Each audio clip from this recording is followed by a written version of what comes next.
Well, good morning, and welcome to the Best Football Show. I am Brian Baldinger, and I'm here just about every day, especially this time of the year. We're now, 3 weeks away, less than 3 weeks away to the NFL draft, and honestly, I don't know. I mean, I know that we got the women's finals in basketball yesterday. This is Monday morning, April 8th. We got a solar eclipse later today. We've got an NCAA basketball championship tonight. There's a lot going on in this world right now. But honestly, where I go and in my world, it's all about the draft. So as we get closer to the draft, I'm going to be breaking down all kinds of prospects. I'm doing some work with some different teams, looking at potential draft picks that they could have. So I'm busy doing all that. But we have gone through the AFC division by division, kind of where they at, where they stack up, what happened after free agency, what they might look at in the draft picks, what direction they could go, and can some teams change? Because we know almost on average that there's 5 to 6 new playoff teams every year. Who's going to get bounced out? Who's not going to make it? Last year, obviously, Cincinnati Bengals didn't make it. Joe Burrow, pulls a calf muscle in training camp. He breaks his wrist during the season. The Bengals are dead. And Jacob Browning played well. So anyways, that's just an example. But this is the Best Football Show. You can find me at Baldy NFL on all the platforms. You can find this daily podcast wherever you get your free Odyssey podcast. Download it, like, subscribe, tell all your friends about it. So without any further ado, let's look at the NFC North, a highly competitive NFC North. And let's just start with the Detroit Lions because it was a great season. It was a great season for Detroit. It might not have ended up in an NFC Championship game the way Lion fans and some people wanted it to, because they certainly had their chances to win that game. They had San Francisco on the ropes. They couldn't finish it. They lost 34-31 in a thrilling game. But that was the whole postseason for the Lions, who finished 12-5 in the regular season. Each game was a nail biter. That first game against the Rams, we knew the Rams were hot coming in. They had won 5 out of 6. They win by a point, 24-23. It was a great game. Even the following week against Tampa, 31-23. They didn't put Tampa away till late in that game. Tampa was kind of hanging around. And so what have the Lions done? Because I think they've done a lot. Like, they went out and they got Kevin Zeitler to be their new right guard. And so what that does is it keeps – because they lost Jonah Jackson, the right guard, in free agency. But they go and replace him with Kevin Zeitler. All Zeitler does, he's one of the strongest human beings in the league. All he does is line up and play games at a very high level. The best thing I can say about Kevin is you never mention his name. Like, I'll bet in Baltimore last year, in the 19 games that the Ravens played, nobody ever mentioned Kevin Zeitler, the right guard. The same thing when he was at Cincinnati. You never mentioned Kevin Zeitler, except since he's been gone, they have not replaced him. I think getting Kevin Zeitler keeps, and he lines up right between Frank Ragnow and Penei Sewell, 2 Pro Bowl players. Like, they keep the offensive line strong. So that's imperative for Jared Goff, who had another great season with Detroit. They kept Ben Johnson, the offensive coordinator, which I didn't think they were going to be able to do. I thought what he showed me week in, week out, game planning,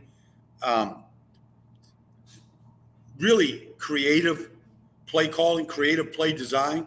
Like, he's really talented.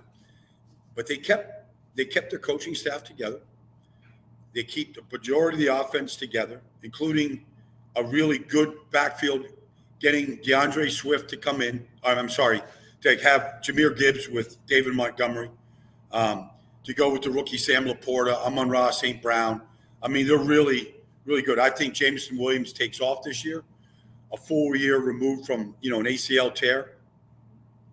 They were the number 5 offense in football last year. And I think the offense is going to be dynamic. It's going to be very good. And then defensively is where they had their problems. Obviously, San Francisco put up a big number in the NFC Championship game. They brought in a ton of reinforcements in free agency. Now, we'll see what Marcus Davenport is. Former first-round pick that New Orleans traded up, gave up a lot of assets to get. Has not really delivered, has had a lot of injuries, been in and out of the lineup, has not developed a real pure pass rush move, but he is a baby Huey. He's incredibly big and strong. Lining up opposite Aiden Hutchinson, okay.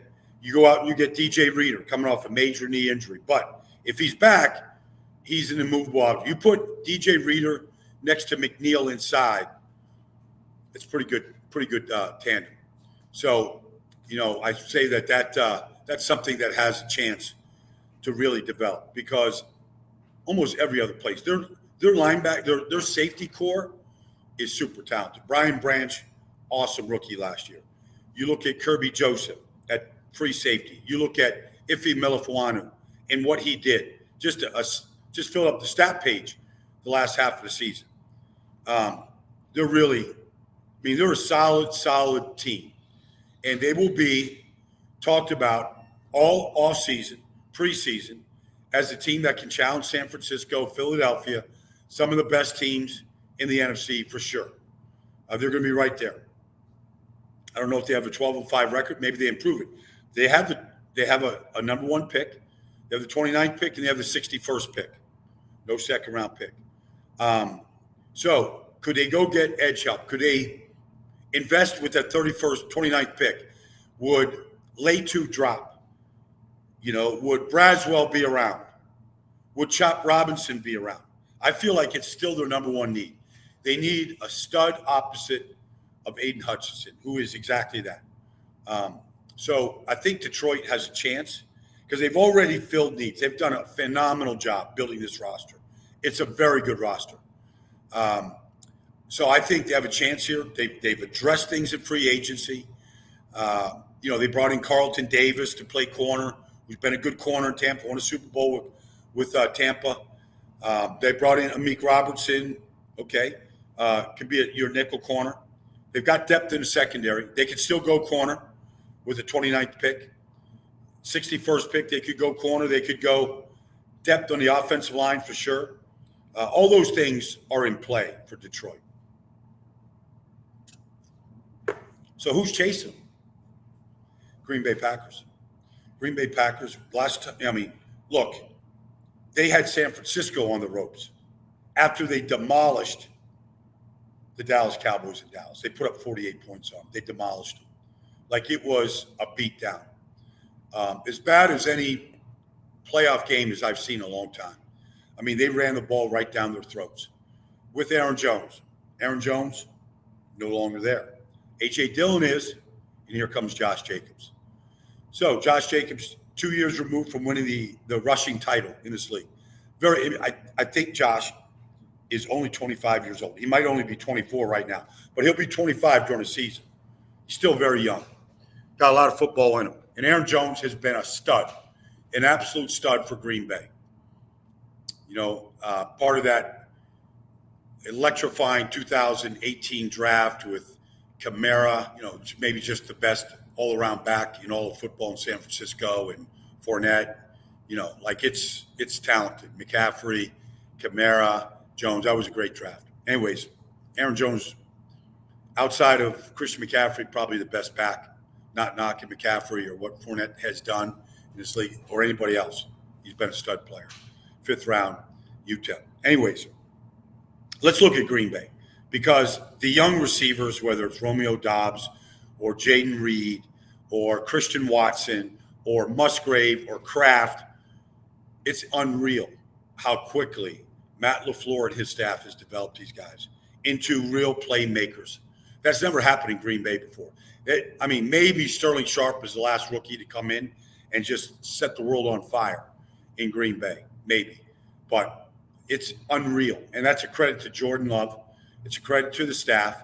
Jordan Love was outstanding in his first full year. 32 touchdowns, 11 interceptions, goes to Dallas, wins a big playoff game. Elite talent. So you lose John Runyon, but, look, Sean Ryan was coming in there and, playing with him, rotating with him throughout the season. Xavier McKinney comes in, upgrades the safety position. You got Jair Alexander, you got Stokes, you got Valentine at corner, you got depth there. The big move was defensively is they blew out Joe Barry. And they replaced him with Jeff Hafley, which is an interesting move. The head coach at Boston College comes in, and he's the new defensive coordinator. So I'm curious what Green Bay might do in this draft because they have drafted exceptionally well. They've got 11 picks. So the first thing is, would they stay? They won playoff games with Zach Tom at right tackle and Rasheed Walker at left tackle. They were both 2022 draft picks. Tom, 4th round out of Wake Forest. Rasheed was the 7th round pick. I mean, they're pretty good. Now, if there's a deep draft at offensive tackle, do you want to go out and get one of those guys out there, or Tyler Guyton, Amarius Mims? Do you want to go out there and try to upgrade the tackle position? Jordan Morgan. I mean, there's a lot of guys that could be there at 25.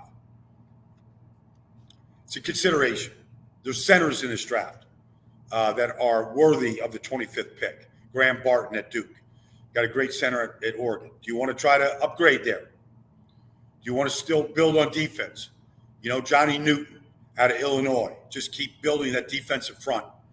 They've got a lot of options. They've got 2 second-round picks. They've got 2 third-round picks. They've got 5 of the top 91 picks in this draft. I mean, one more good draft, and it might put Green Bay over the top where instead of 9-8, maybe they're competing with Detroit. Maybe they're going neck and neck with Detroit, you know, to try to win the division. It is a team that is, they didn't rebuild. They just restocked on the fly from Aaron Rodgers. By the way, one of those second-round picks is for Aaron Rodgers. Trade him to the New York Jets last year. Turns out it was the right trade. Jordan Love was ready.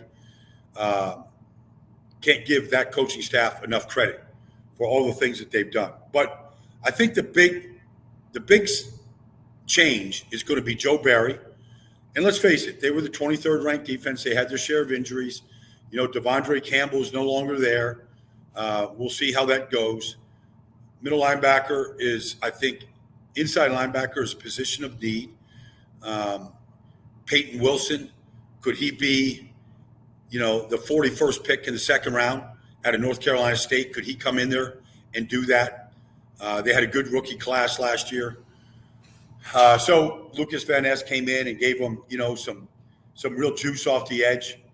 This is a really fun division to talk about, to look at, to study, and all the things that are going on. I mean, there's 2 playoff teams a year ago, 2 playoff teams that won playoff games. Both lost to San Francisco, and both lost to the NFC champion, the 49ers, in close games. And both had chances to win those games in the playoffs. So that's where both Detroit and Green Bay is at right now. And they're very well coached. I mean, you can't say enough about Dan Campbell and what he has done, how they have changed that culture in Detroit, and what Matt LaFleur is doing in Green Bay, winning playoff games. You know, a real succession plan with Jordan Love, you know, after Brett Favre to Aaron Rodgers, and it looks to me like this is the guy for a long time to come.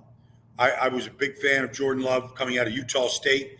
Matt Wells was his head coach there. Matt Wells told me in that draft, he said, look, he's got first-round talent, but he needs to sit. He's not ready yet. And they had the perfect succession plan. And 3 years after that, he stepped in with incredible chemistry with the rookie Jaden Reed, Romeo Doubs, Watson. It's really unbelievable to watch. So I'm excited about Green Bay, really excited about them. And with 11 picks and 5 of the top 91 picks, they could really stock shelves for quite a long time to come. So I'm really curious to see what, you know, Gutekunst does, the general manager, and what that personnel department looks at. And so that's the first half of the NFC North for the Best Football Show. I'm your host, Brian Baldinger. I'll come back tomorrow and take a look at both the Minnesota Vikings and the Chicago Bears, who it's debatable how much they have improved. We'll get to all of it. We'll get to the changes, everything that's taken place there in Minnesota and Chicago when I join you on the next Best Football Show. Thanks for joining me. Look forward to talking to you tomorrow.